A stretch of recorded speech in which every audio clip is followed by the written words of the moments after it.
नमस्कार दोस्तों। Text book super coaching के ऑनलाइन प्लेटफॉर्म पे मैं विजय विक्रम सिंह आप सभी प्यारे मित्रों का बहुत बहुत स्वागत करता हूँ। आप सभी भाई बहनों को गुड इवनिंग, शुभ संध्या। आप स्वस्थ रहें, प्रसन्न रहें, मुस्कुराते रहें, हंसते रहें और जीवन में आगे बढ़ते रहें। स्वाति जी, अनीता जी, पूर्वी जी, अंजू जी, रीना जी कहाँ बारिश करा रहे हैं भाई, वंदना प्रजापति जी, राजीव कुमार जी, ठीक है, हाँ, स्वाति शर्मा जी, बलराम कुमार, रोहन जी और आदित्य भारती जी, श्वेता जी, पंकज कुमार सिंह जी, हाँ, शोभा जी, सुशील मिश्रा जी, दीपक शुक्ला जी, अंजू वर्मा जी और बलराम कुमार, रोहन जी, आदित्य भारती जी, प्रमोद कुमार जी, बस बहुत बहुत खुश रहिए भैया, रीना कुमारी जी। तो जितने भी मेरे साथी यहाँ जुड़ चुके हैं, हाँ हाँ हाँ हाँ हाँ हाँ, बिल्कुल मनु जी और वंदना प्रजापति जी, जितने भी साथी जुड़ चुके हैं, आप सभी का एक बार फिर से हार्दिक स्वागत है, अभिनंदन है, मोस्ट वेलकम है। और आइए शुरू करते हैं। हाँ, अच्छा अच्छा अच्छा अच्छा अच्छा, हाँ, तो थोड़ा सा मौसम इस तरह का है।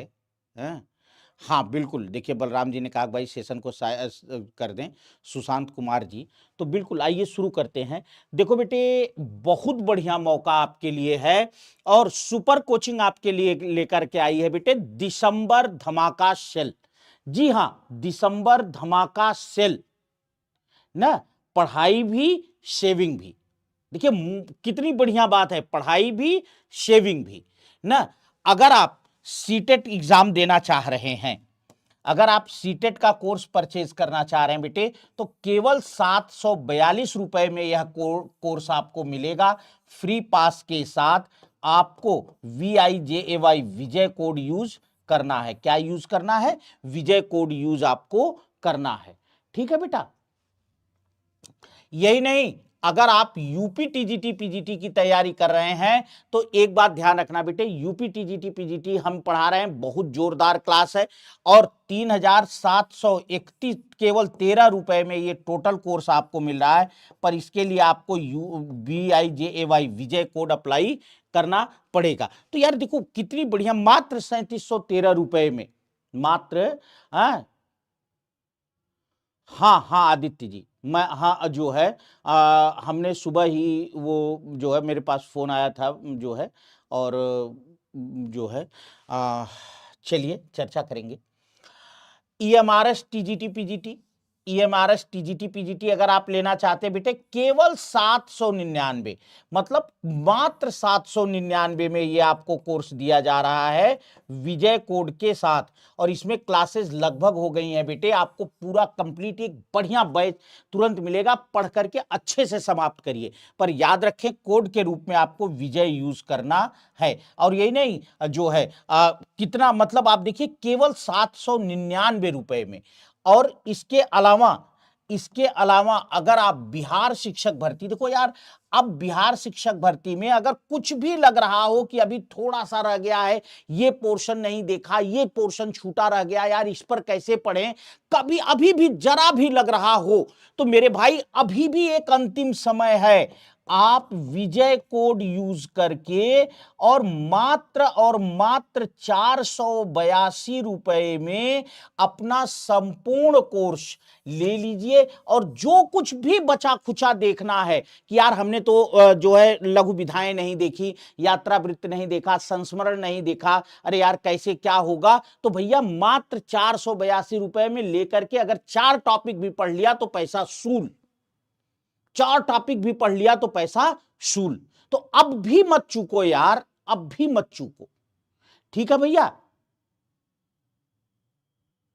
हाँ,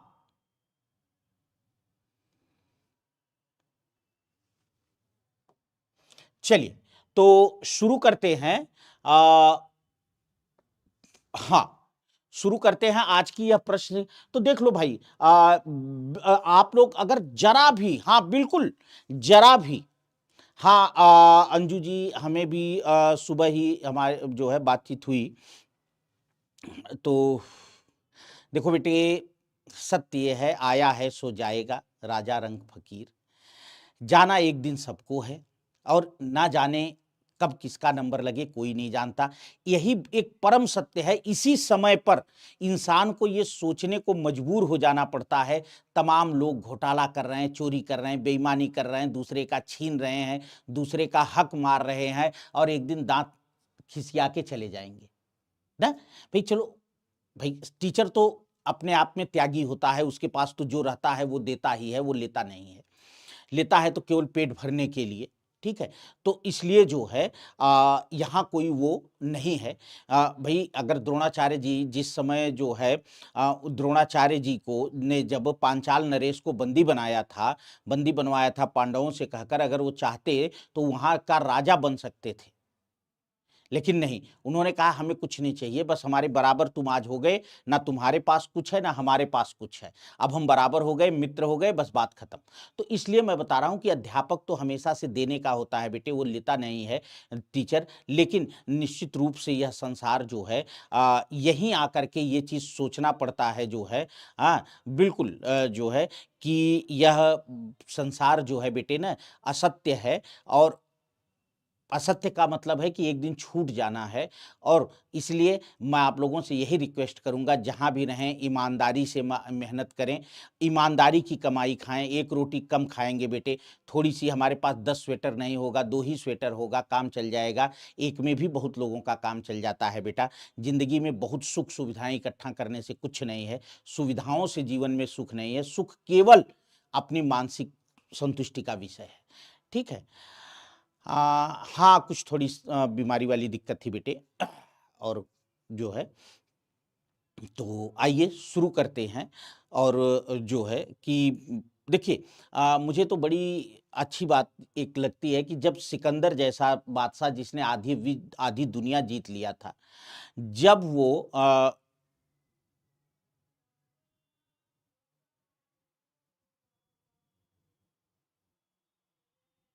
नहीं, जब उसकी मृत्यु हुई सिकंदर की, जब वो मरने लगा सिकंदर, तो उसने 3 इच्छा व्यक्त की थी बेटे, 3 इच्छा व्यक्त की थी। जानते हैं क्या? उसने कहा था, पहली बात, मेरे पास जो धन दौलत है ये सारी रास्ते में बिखेर दी जाए। क्यों? क्योंकि जब इसे मेरे रास्ते में बिखेर दिया जाएगा तो लोग ये जान जाएं, लोगों को ये पता चले कि कोई साथ लेकर कुछ नहीं जाएगा। दूसरी चीज कि उसने कहा कि जो लोग मेरी चिकित्सा कर रहे थे, वैद्य, वही मेरे अर्थी को कांधा देंगे। क्यों? ताकि ये जो है ये कंफर्म हो जाए कि वैद्य हो, डॉक्टर हो, वो भगवान से बड़े नहीं हैं, वो केवल इलाज कर सकते हैं, बचा नहीं सकते हैं, बचा केवल भगवान सकता है। तीसरी चीज, उसने यह भी इच्छा व्यक्त की थी कि मेरे दोनों हाथ जो है मेरी अर्थी से नीचे को लटका दिए जाएं, ताकि दुनिया ये देख सके कि दुनिया का बादशाह सिकंदर खाली हाथ जा रहा है। तो जो है तो वही चीज मैं बता रहा हूं बेटे कि ये चीजें परम सत्य हैं। तो आइए शुरू करते हैं बेटे आज की यह कक्षा। और जीवन के इस सत्य को स्वीकार कर, यक्ष ने युधिष्ठिर से पूछा था बेटे, यक्ष ने जो है युधिष्ठिर से एक ही चीज यह प्रश्न किया था कि दुनिया का वह कौन सा सत्य है जिसे सब जानते हैं पर सब उसको जो है अनदेखा करते हैं। तो युधिष्ठिर ने जवाब दिया था, मृत्यु। सबको पता है कि मृत्यु अंतिम सत्य है, लेकिन सब उसे अनदेखा करते हैं। हम ऐसे जीते हैं जैसे कभी मरेंगे ही नहीं, ठीक है। तो आइए शुरू करते हैं आज की यह कक्षा। और इसमें कौन सी भाषा द्रविड़ परिवार की भाषा है? द्रविड़ परिवार, देखो बेटे मैं आपको बता दूं, एक चीज नोट कर लेना, दक्षिण भारत, दक्षिण भारत की, दक्षिण भारत की भाषाएं, जो भी दक्षिण भारत की भाषाएं हैं ये सब क्या हैं? द्राविड़ परिवार की भाषा हैं।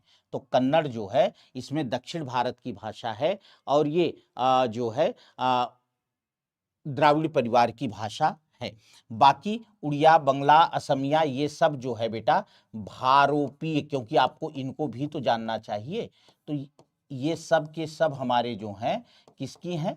भारोपीय परिवार की भाषा। अगला, निम्नलिखित में से किस अपभ्रंश से असमिया भाषा की उत्पत्ति हुई है? ठीक है, जल्दी से उत्तर देंगे बेटा। किस अपभ्रंश से असमिया भाषा निकली है?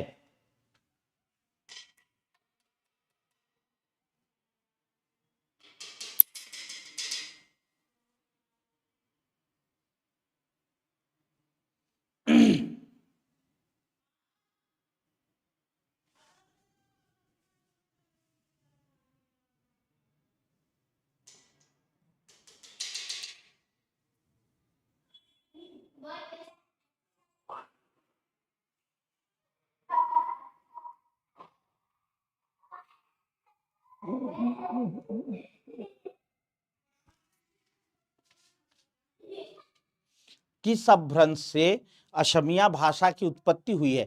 देखो बेटे, हम लोगों ने कल भी पढ़ा था, इस पर हमने कल भी चर्चा किया था कि जो हमारी जो है मागधी अपभ्रंश है बेटा, कौन सी अपभ्रंश है बेटा? जो हमारी मागधी अपभ्रंश है, मागधी अपभ्रंश से ही बिहारी हिंदी निकली है, इसी से हमारी असमिया निकली है, इसी से हमारी उड़िया निकली है, इसी से हमारी बंगाली निकली है ना।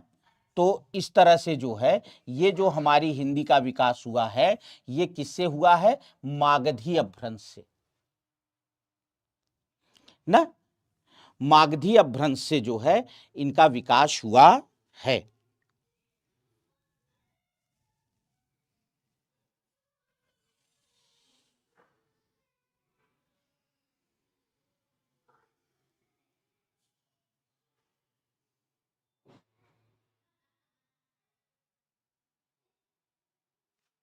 चलिए, हिंदी का प्रथम व्याकरण लिखने वाले विद्वान कौन हैं? हिंदी का पहला व्याकरण किसने लिखा था? क्या नाम था बेटा?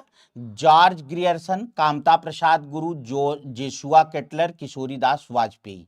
चलो देखो बेटे, आप लोग अच्छी तरह से जानते हैं कि जॉर्ज ग्रियर्सन जो है, इन्होंने द मॉडर्न वर्नाक्यूलर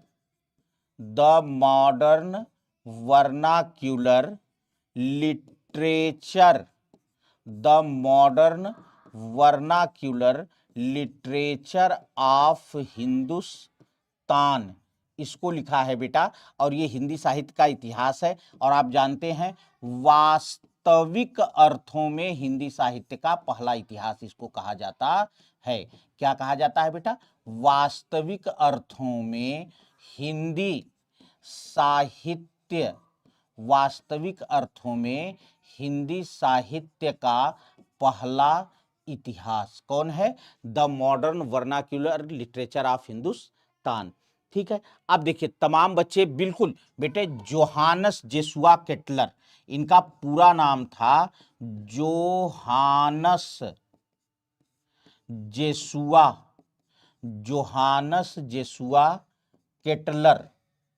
ये जो है बेटा, इन्होंने ही जो है हिंदी का पहला व्याकरण लिखा था। अच्छा, मैं लेकिन मुझे कोई रचना नहीं दिख, हाँ हाँ, डच भाषा में लिखा दीपक जी, पर रचना का नाम नहीं बताया आपने, रचना का नाम नहीं बताया जोहानस जेसुआ केटलर ने। ठीक है, चलिए। हाँ बेटा, हाँ निर्मा यादव जी, हमें पता है बेटा। चलिए, तो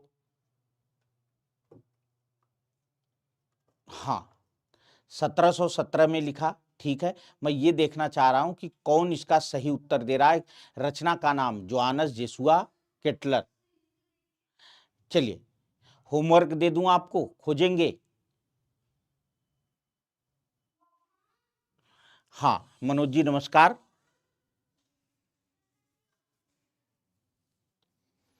चलिए, खोज करके कल मुझे भी बताइएगा, कल मुझे भी बताइएगा। आइए अगला चलते हैं। विवरण चिन्ह प्रयुक्त होता है, विवरण चिन्ह प्रयुक्त होता है संयोजक चिन्ह के रूप में, तुल्यता सूचक, ये युल्यता नहीं तुल्यता है, लाघव चिन्ह या विवरण चिन्ह। एक मिनट बेटा, मुझे थोड़ा सा इस प्रश्न को एक बार देख लेने दीजिए।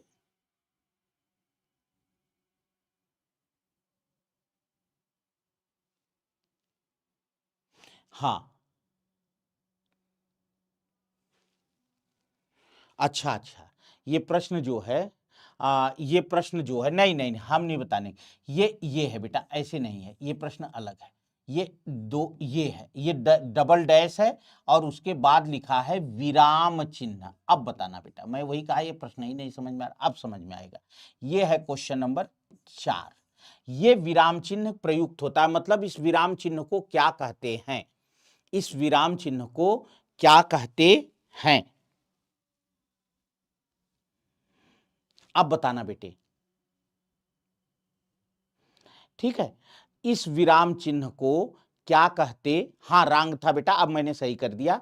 इस विराम चिन्ह को क्या कहते हैं, ये मतलब ये जो ये विराम चिन्ह है इसे क्या कहते हैं, संयोजक चिन्ह कहते हैं, तुल्यता सूचक चिन्ह कहते हैं, लाघव चिन्ह कहते हैं, या विवरण चिन्ह कहते हैं।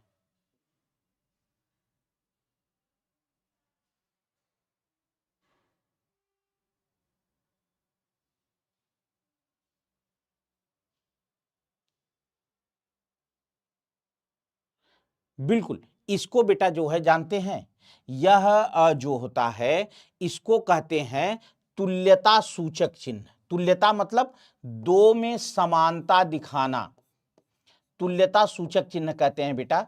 इसका प्रयोग होता है दो में समानता दिखाना, किन्हीं दो में समानता, जैसे राम बराबर श्याम।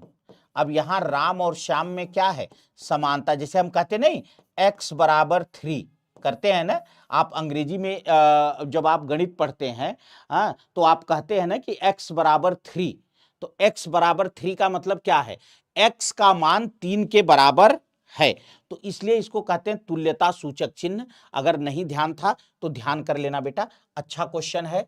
साबुन खूब लगाते हो, रोज मल मल के नहाते हो साबुन लगा लगा के ना, तो बताना किस भाषा का शब्द है, फारसी, पुर्तगाली, अंग्रेजी या रूसी। ठीक है, साबुन, जल्दी बताना बेटा, जल्दी बताना बेटा। खूब रोज मल मल के नहाते हो, खूब लगा लगा के, तो बताना।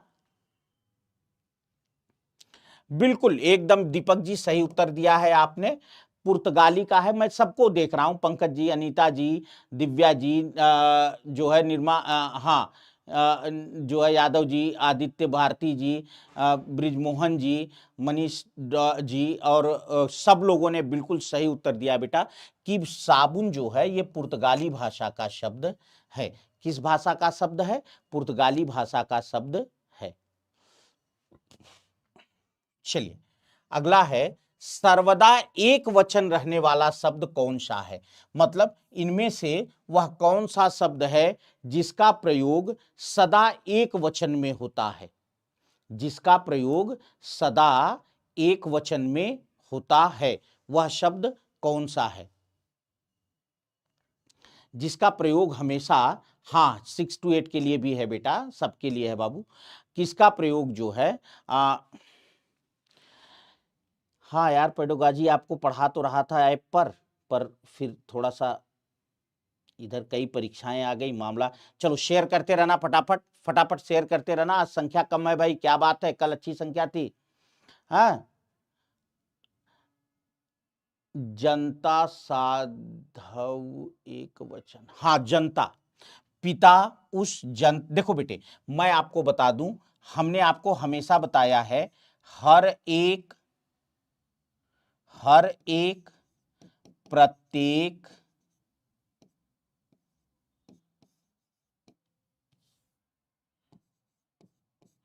हर एक, प्रत्येक, भीड़, जनता, पुलिस, ये 5 शब्द तो बिल्कुल जबान पे रट लेना। हर एक, प्रत्येक, भीड़, जनता, पुलिस, ये जो हैं क्या होते हैं बेटा, ये शब्द जो होते हैं बाबू नित्य एक वचन होते हैं। ये शब्द क्या होते हैं, नित्य एक वचन।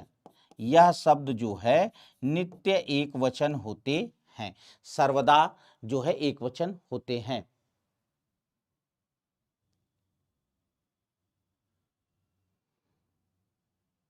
नेहा जी भाई, हमने तो जहां से देखा था बेटे वहां पुर्तगाली ही लिखा था। हाँ, चलो अगर आप ऐसी बात कह रहे हैं बेटा तो मैं फिर भी देखूंगा।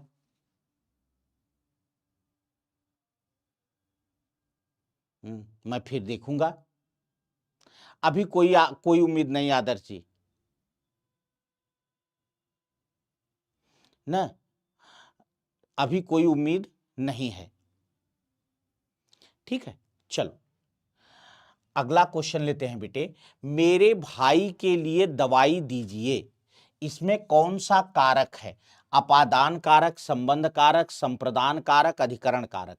मेरे भाई के लिए दवाई दीजिए, लाइक भी कर दीजिए, एक बार सब लोग लाइक कर दीजिए, एक बार बटन ही तो दबाना है यार, एक बार स्टार्ट करके थोड़ा सा पटाख से दबा दीजिए ना। मेरे भाई के लिए दवाई दीजिए, इस वाक्य में कौन सा कारक है, अपादान कारक, संबंध कारक, संप्रदान कारक या अधिकरण कारक।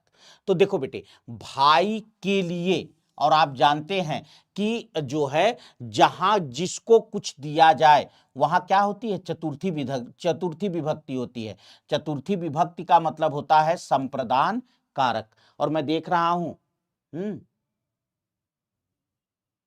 ना, तो यहां जो है हाँ बिल्कुल बेटा, लाइक कर दिया जल्दी जल्दी आप लोगों ने, और फटाफट जो है एकदम सही उत्तर भी आप दे रहे हैं। चलिए, कठिन प्रश्न नहीं था। अगला है, मैं कौन सा सर्वनाम है। मैं निश्चयवाचक, संबंधवाचक, निजवाचक, पुरुषवाचक। कह रहे हैं मैं जो है कौन सा सर्वनाम है।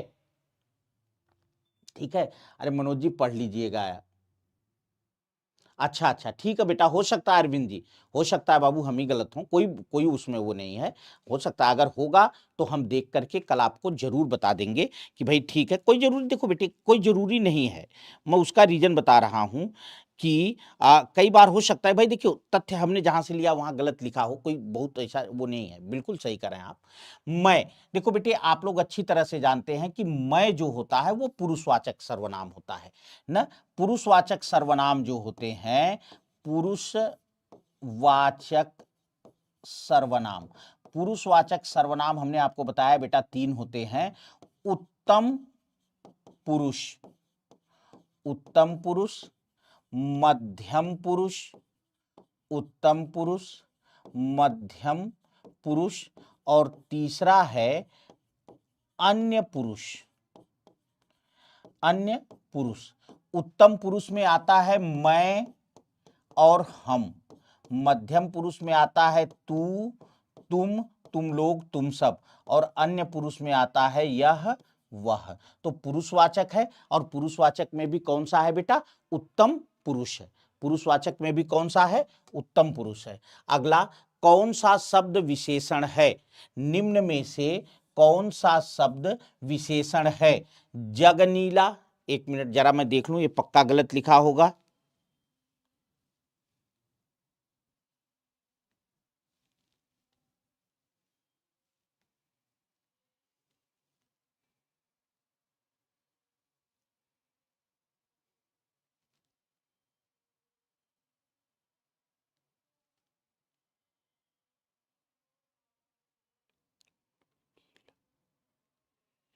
ये बेटा नुकीला लिखा है यार, ये लिखा है नुकीला।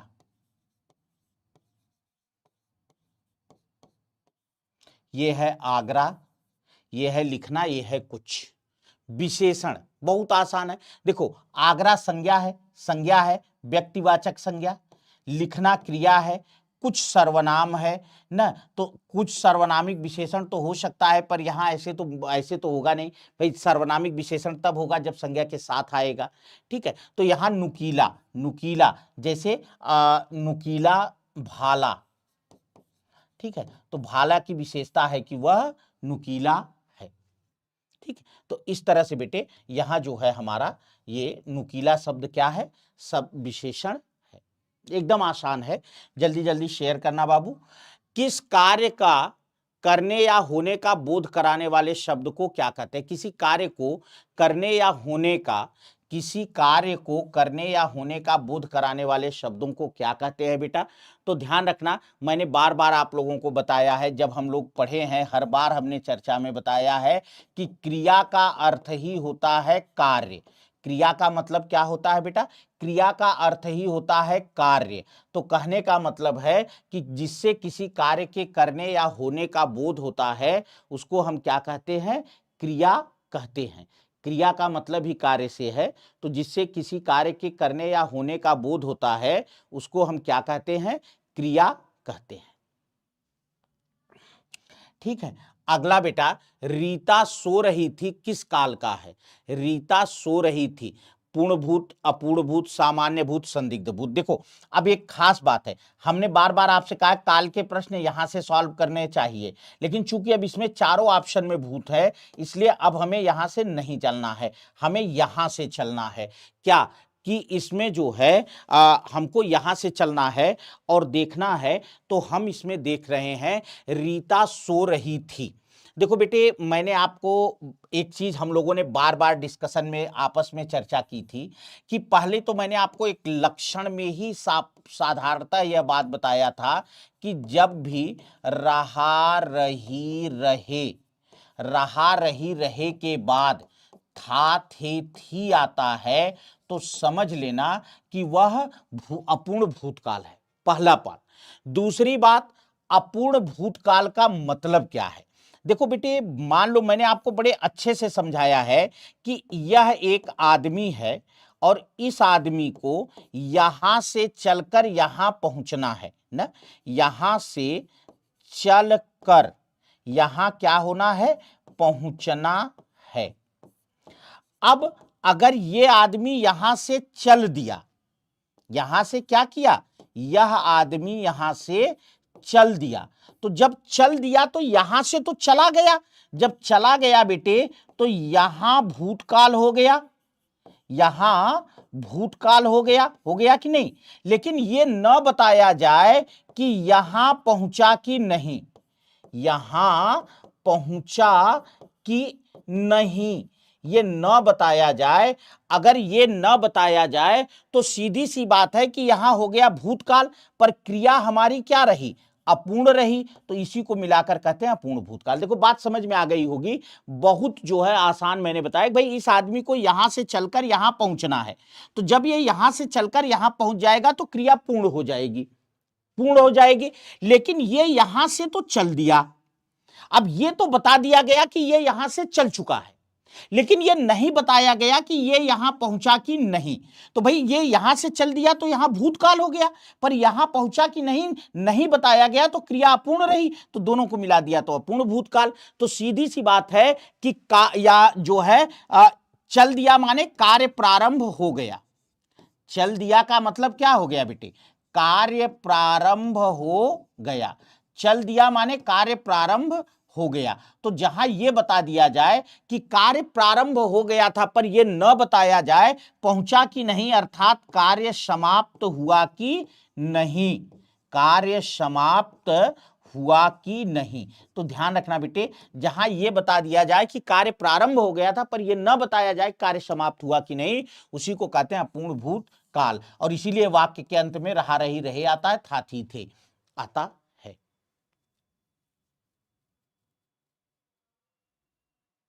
हाँ बिल्कुल, सो रही थी। अभी देखो, सो रही थी का मतलब होना हो गया कि सोना प्रारंभ कर दिया था ना।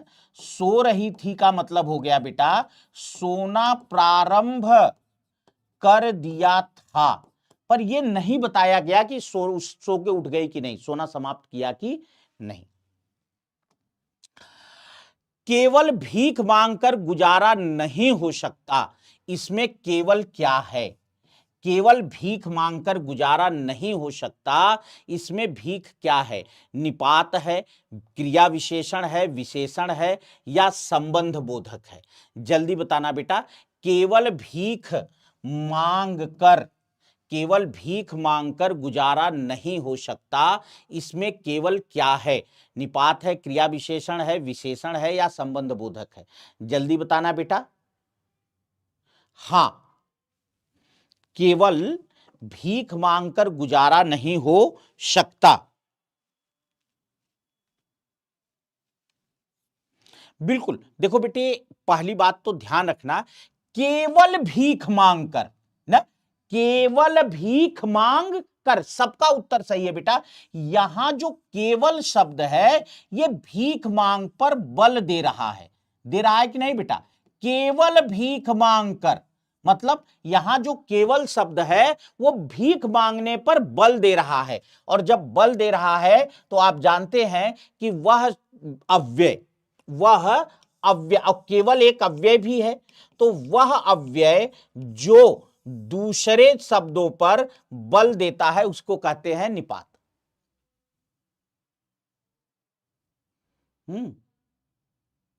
ठीक है बेटा। हाँ बिल्कुल, शेयर करते रहो बाबू, शेयर करते रहो बेटा। राम कहां जा सकता है, इस वाक्य में पदबंध बताइए। राम कहां जा सकता है? सर्वनाम पदबंध, संज्ञा पदबंध, क्रिया पदबंध, विशेषण पदबंध। तो देखो बेटे, मैंने आपको बार बार बताया है कि इसमें जो है विशेषण पदबंध होता ही नहीं है, ना सर्वनाम पदबंध होता है, संज्ञा पदबंध होता है। ठीक है, इसमें संज्ञा पदबंध होता है, क्रिया पदबंध होता है, और क्रिया विशेषण पदबंध होता है। क्रिया विशेषण पद बंध होता है। ठीक है, क्रिया विशेषण पदबंध होता है। अब हमें यह देखना है कि अगर संज्ञा पदबंध होता तो ये पहली बात तो कि से प्रारंभ होता। अगर संज्ञा पदबंध होता बेटा तो ये क्या होता कि से प्रारंभ होता। और राम कहां जा सकता है, इस पूरे वाक्य में क्रिया प्रधान है, जाने की ही बात हो रही, इसलिए क्रिया पदबंध। सब लोग सही उत्तर दे रहे हैं, बस शेयर नहीं कर रहे हैं। ठीक है, शेयर नहीं कर रहे हैं, बाकी उत्तर तो एकदम धड़ाधड़ सही है। अपने सहारे पर रहने वाले के लिए एक शब्द होगा। अपने सहारे मतलब, अपने सहारे का अर्थ आप एक तरह से यह भी कह सकते हैं कि इसको यूं भी पूछा जा सकता है, जो दूसरे पर निर्भर न हो। ये भी इस तरह से भी आपसे पूछा जा सकता है बेटा, जो दूसरे पर निर्भर न हो, उसके लिए एक शब्द क्या होगा? अपने सहारे पर रहने वाला या जो दूसरे पर निर्भर न हो। स्वावलंबी, आत्मनिर्भरी, बलिष्ठ, आत्मविश्वासी। अब यहां थोड़ा सा जो है, देखिए दोनों का मैं वो बताऊंगा, दोनों का मैं बताऊंगा अंतर क्या है, थोड़ा सा अंतर है बेटा ना। देखो यह कह रहे हैं सहारा, सहारे, सहारे माने आलंब, आलंब माने सहारा होता है, तो इसलिए जैसे ही सहारा आएगा तो हम स्वावलंबी लगाएंगे।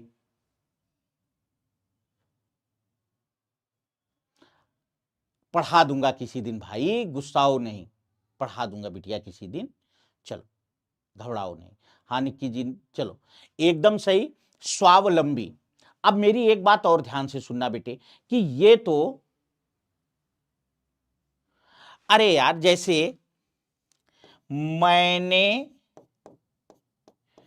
कहा कि तुम मेरे साथ घर चलो, इस तरह से करके, मतलब इसका कि से प्रारंभ होता है। ठीक है, चलिए अब एक बात देखो, सहारा माने आलंब, आलंब माने स्वावलंबी, और जैसे ही निर्भर वाला आ जाएगा वैसे ही यहां आत्मनिर्भरी शब्द गलत है, आत्मनिर्भर हो जाएगा, मतलब ये ई हटा दो, आत्मनिर्भर हो जाएगा। तो जो अपने सहारे पर हो वो स्वावलंबी है, जो अपने जो दूसरे पर निर्भर न हो वो आत्मनिर्भर है। तो दोनों में केवल इसका अंतर है कि जब सहारा आया तो आलंबन शब्द का प्रयोग करना है और जब निर्भर आया तो ये। नहीं, गलत नहीं होगा बेटा। चल, अर्श पर होना मुहावरे का क्या अर्थ है? अर्श पर होना, अपने को बहुत बड़ा समझना, क्रोधित होना, आसमान पर होना, उद्देश्य की सिद्धि। जल्दी बताना बेटा, अर्श पर होना मुहावरे का क्या अर्थ है?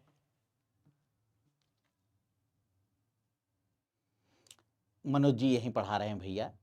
अच्छा, छंद क्या बताऊं यार, अब टाइम नहीं है, उसके लिए अलग से समय होगा।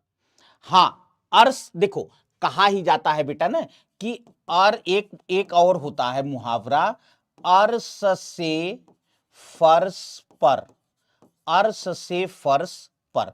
तो अर्श का मतलब ही होता है यहां बेटे आसमान, फर्श का मतलब होता है जमीन। तो आसमान से जमीन पर आना, इसको लोग कहते हैं ना, अरे भाई वो तो अर्श से फर्श पर आ गए, तो वही चीज है। अर्श पर होना मतलब कि आसमान पर होना, अर्श पर होना मतलब आसमान पर होना।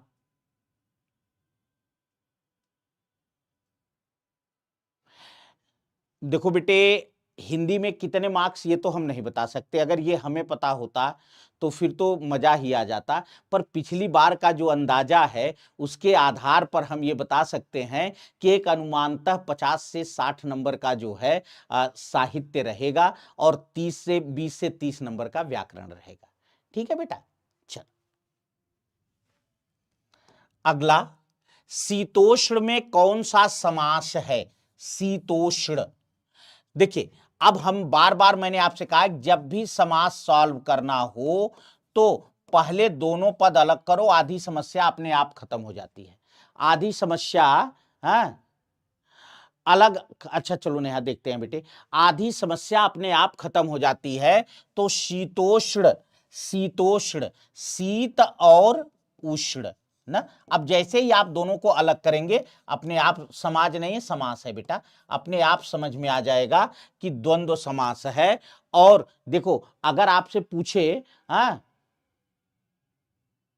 और जो है अगर आपसे पूछे कि द्वंद्व में भी कौन सा द्वंद्व है, तो द्वंद्व में भी इतरेतर द्वंद्व है। कौन सा द्वंद्व है बेटा?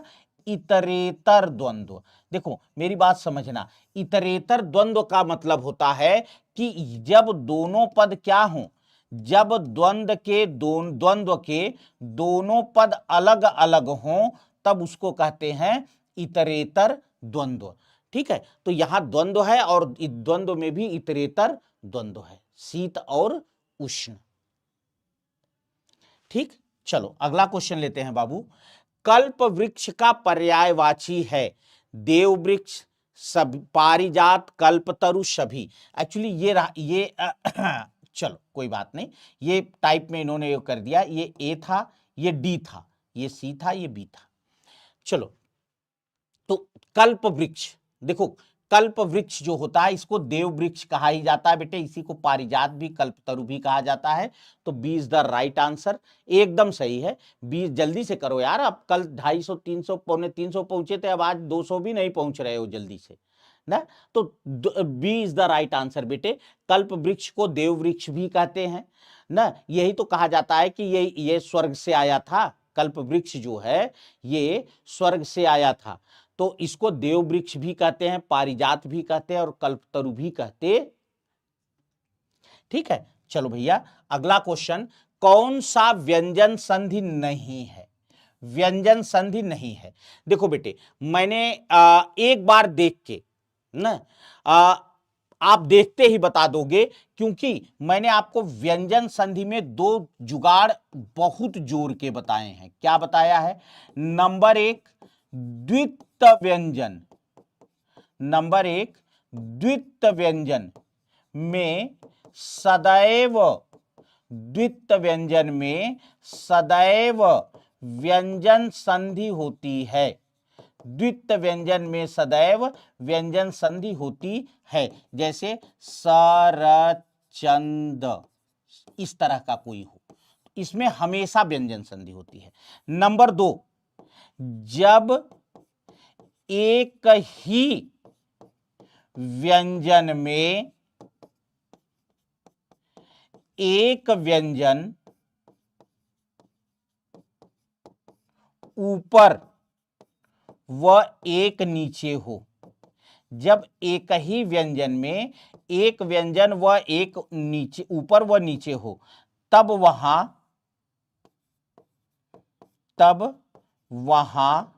व्यंजन संधि होती है। क्या होती है? तब वहां व्यंजन संधि होती है।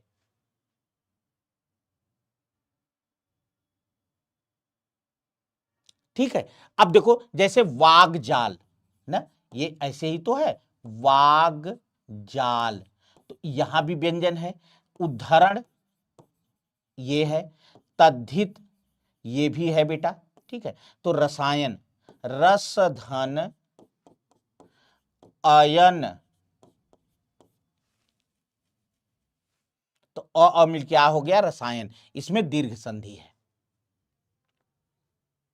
हाँ, माखनलाल चतुर्वेदी को। चलिए, उपमान और उपमेय का अभेद क्या कहलाता है? उपमान और उपमेय का अभेद क्या कहलाता है? भ्रांतिमान, उत्प्रेक्षा, उपमा, रूपक। मतलब कह रहे हैं, जहां, क्यों भाई, क्यों इतनी संख्या घट रही है? क्या बात है? क्या बात है? 200 से 150 पे आ गए, क्या बात है? जल्दी बताना बेटा। उपमेय और उपमान का अभेद क्या कहलाता है? मतलब अभेद का मतलब क्या है? अब आप यहां ये कह सकते हैं, जहां उपमेय बराबर उपमान, ये अभेद है। जहां उपमेय बराबर उपमान दिखाया जाए, उसको क्या कहते हैं? तो मैंने बार बार आपको बताया है, उसको रूपक अलंकार कहते हैं, उत्प्रेक्षा नहीं कहते बेटा। नेहा, नहीं नहीं बेटा, उत्प्रेक्षा का मतलब होता है उपमेय में उपमान की संभावना। अब सारा जानो, उपमेय में उपमान की संभावना उत्प्रेक्षा है। ठीक है। उपमेय उपमान से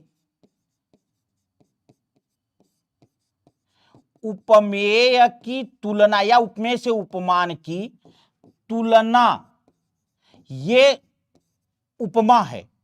और उपमेय और उपमान में अभेद, ये रूपक है। तीनों नोट कर लेना बेटा, तीनों नोट कर लेना बेटा। नहीं नहीं नहीं, जब उपमेय उपमान का अभेद, अभेद थोड़ी है, उपमान की संभावना जब होती है बेटा, तब वहां उत्प्रेक्षा अलंकार होता है। जब उपमेय में उपमान की संभावना व्यक्त की जाए। और अभेद, यार मैंने देखो आपको कई बार उदाहरण देते समय, मेरे प्यारे बच्चों, मैंने आपको कई बार, आप लोगों को उदाहरण देते समय मैंने क्या कहा था? मैंने कहा था, देखो मेरी बात सुनो, मोहन सचिन के समान, मोहन सचिन के समान क्रिकेट खेलता है। मोहन सचिन के समान क्रिकेट खेलता है।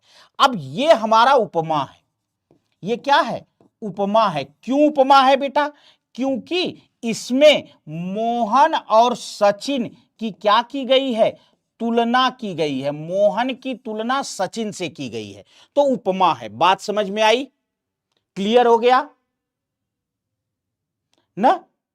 दूसरी चीज, अब मैंने आपसे क्या कहा था? मोहन बराबर सचिन।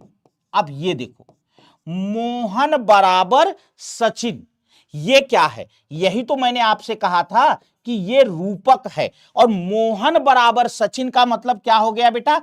अभेद। मोहन और सचिन में कोई भेद नहीं है। ठीक है, और हम ये कह सकते हैं कि संभवतः मोहन सचिन हो, यह है उत्प्रेक्षा। मैंने एक से ही तीनों बनाकर आपको दिखा दिए बेटा। ठीक है, एक से ही तीनों बनाकर दिखा दिया, अब इससे सरल हो भी नहीं सकता।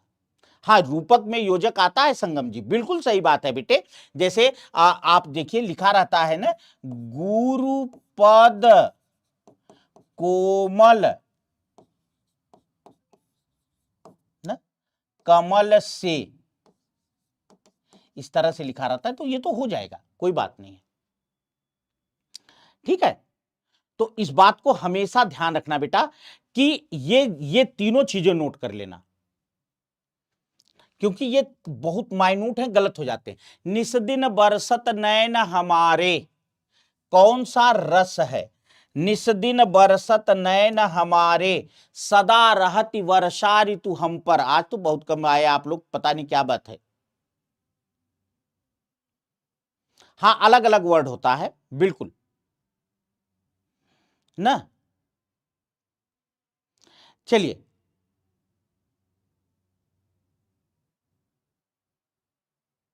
हाँ हो जाएगा, ले लूंगा भाई, घबराइए नहीं। चलिए, निस्दिन बरसत नयन हमारे, सदा रहती वर्षा ऋतु हम पर, जबते श्याम सिधारे। सिधारे माने चले जाना। तो क्या है यहां? विप्रलंभ श्रृंगार, या इसी को कहते हैं बेटा वियोग श्रृंगार। विप्रलंभ श्रृंगार, या इसी को कहते हैं वियोग श्रृंगार। ठीक है, सबको क्लियर? ये है ना वियोग श्रृंगार। विप्रलंभ का मतलब वियोग होता है ना जी, विप्रलंभ का वियोग। हाँ, ये सूरदास का पद है, ये पद जो है बेटा सूरदास का पद है। निस्दिन बरसत नयन हमारे, जो है सदा रहती वर्षा ऋतु हम पर, जबते श्याम सिधारे। ले लूंगा भाई, ले लूंगा बेटा। ठीक है, हाँ, वियोग श्रृंगार या विप्रलंभ श्रृंगार। शेखर एक जीवनी किस विधा की रचना है? आत्मकथा, उपन्यास, कहानी, जीवनी। शेखर एक जीवनी। हाँ, गोपियां उद्धव से कहती हैं, गोपियां उद्धव से कहती हैं, शेखर एक जीवनी किस विधा की रचना है? शेखर एक जीवनी,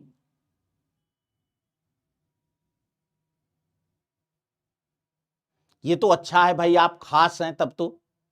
सही बात है, रीना जी कह रहे हैं मेरे सबका कमेंट मेरे ही है, सबकी आंख मेरे ही कमेंट पे गड़ी रहती है, मेरा गलत होते ही लोग हंसते। भाई इसका मतलब आप खास हैं ना, सही है कि नहीं भाई? इसका सीधा सा अर्थ हुआ कि आप खास हैं, और जो है हर आदमी खास थोड़ी होता। चलिए, शेखर एक जीवनी बिल्कुल है बेटा। देखो, शेखर एक जीवनी उपन्यास है। पहली बात तो एक चीज याद रखना, शेखर एक जीवनी जो उपन्यास है, ये दो भाग में है। कितने भाग में है बेटा? दो भाग में है, पहली बात। दूसरी बात ध्यान रखना कि ये उपन्यास किसका है? अज्ञेय जी का है। सच्चिदानंद हीरानंद वात्स्यायन अज्ञेय जी का उपन्यास है शेखर एक जीवनी। ठीक है, और लोगों का ये मानना है कि यह, हाँ, कुछ लोग ये मानते हैं कि यह जो है एक आत्मकथात्मक, यह क्या है? एक आत्मकथात्मक उपन्यास है। मतलब कि यह उपन्यास जो है आत्मकथा के रूप में लिखा गया है, क्योंकि यहां लोगों का मानना है कि जो शेखर हैं वो अज्ञेय का प्रतीक है। शेखर कौन है बेटा? यहां ऐसा मानना है लोगों का कि शेखर जो है वो अज्ञेय का प्रतीक है। चलो, हां, एक कहानी यह भी, हमने कई बार इसकी चर्चा की थी बेटा, आत्मकथा किसकी है? एक कहानी यह भी, जल्दी बताना बेटा। एक कहानी यह भी किसकी आत्मकथा है?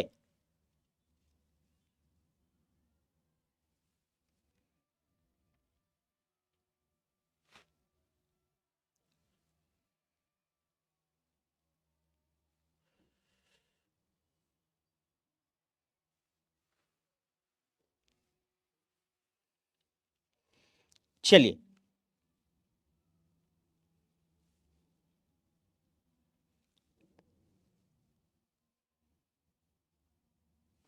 बिल्कुल आप लोग जानते हैं बेटा अच्छी तरह से, मन्नू भंडारी की आत्मकथा है, मन्नू भंडारी जी की आत्मकथा है, एक कहानी यह भी। एक कहानी यह भी किसकी आत्मकथा है बेटा? मन्नू भंडारी जी की आत्मकथा है। अगला क्वेश्चन लेते हैं बाबू, चंद्रप्रभा किस उपन्यासकार की रचना है? चंद्रप्रभा ना, देख लीजिए, भगवती चरण वर्मा, भारतेंदु श्रीनिवास दास और नागार्जुन।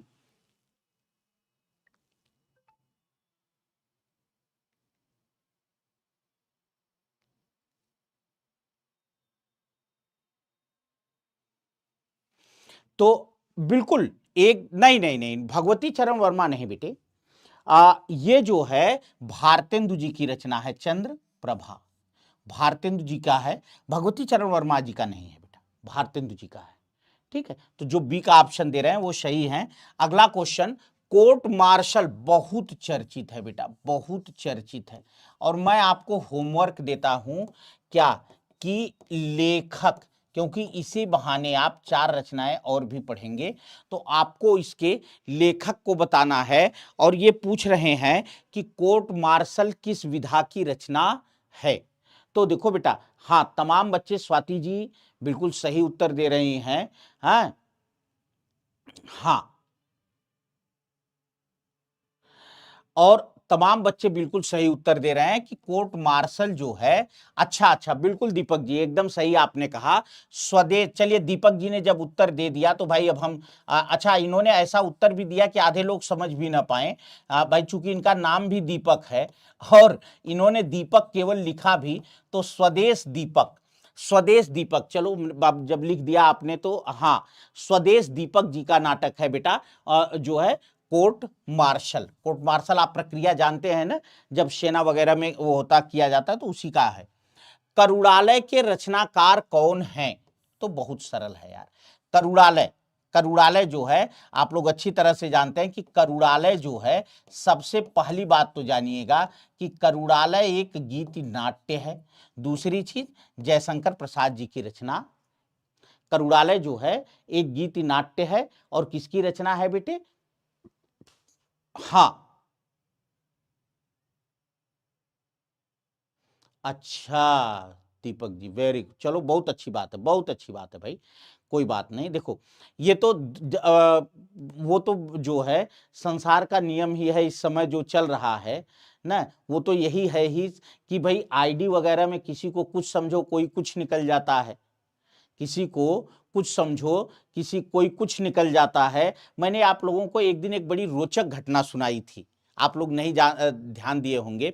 हमारे एक परिचित हैं, और उन्होंने मुझे ये घटना सुनाई थी कि एक बार एक भाई और बहन दोनों ने फेसबुक पर फर्जी आईडी बनाई, मतलब अलग अलग आईडी से चैट कर रहे थे किसी को।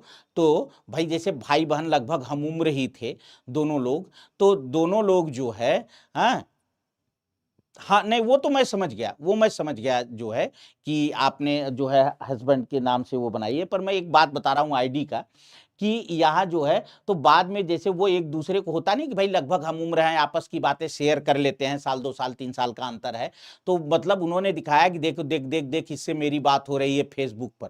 तो जब उन्होंने देखा तो पता चला कि वो जो आईडी थी वो दोनों उन्हीं लोगों की आईडी थी, मतलब वे आपस में ही एक दूसरे से फर्जी आईडी बना के जो है अब बात कर रहे थे। तो बाद में जो है बहन ने बताया भैया ये तो मेरी आईडी है ना, तो उसने कहा ये इससे मेरी बात हो रही, तो उसने कहा ये तो मेरी आईडी है। तो फिर जो है ये तो बड़े हंसी की बात बताई उन्होंने, मुझे बड़ा आश्चर्य, मैं कहा भाई ये तो सही बात है कि अब कौन किसको पहचान रहा है, बट ये ठीक है भाई, तमाम चीजें, तमाम मैंने देखा है बच्चियों को जो हस्बैंड के नाम से आईडी बनाती है, अच्छी बात है, कोई दिक्कत नहीं है।